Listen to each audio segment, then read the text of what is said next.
Bonjour. Les actualités crypto du jour sont les suivantes. Mini crack sur les marchés mondiaux.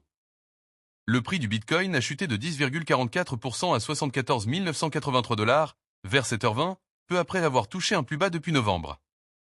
Le Bitcoin n'échappe pas au vent de panique qui s'est emparé des actifs risqués. La reine des crypto-monnaies perdant 10,44% vers 7h20, peu après avoir touché un plus bas depuis novembre.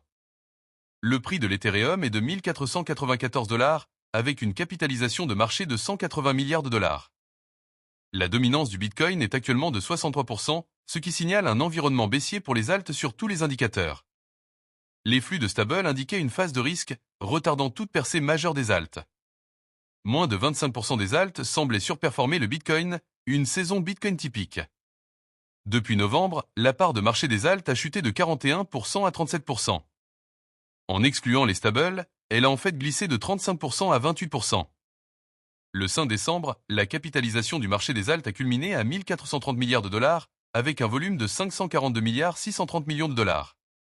Cependant, d'ici le 3 avril, ces chiffres sont tombés à 975 milliards 640 millions de dollars et 137 milliards 310 millions de dollars, marquant des baisses de 32% et de 196%, respectivement.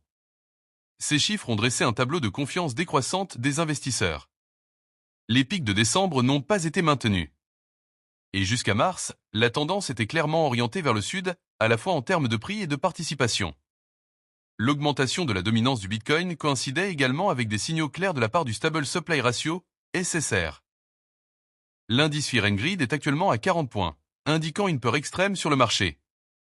L'indicateur d'Alt-Season montre que nous ne sommes pas en saison des alts.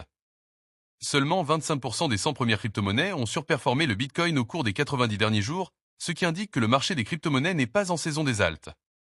Conseil quotidien pour les investisseurs crypto. Aujourd'hui, je vous recommande de rester prudent et de ne pas céder à la panique face à la volatilité actuelle du marché. Envisagez de conserver vos investissements à long terme et de ne pas prendre de décisions impulsives basées sur des fluctuations à court terme. Abonnez-vous pour ne manquer aucune actu et vous tenir informé. À demain.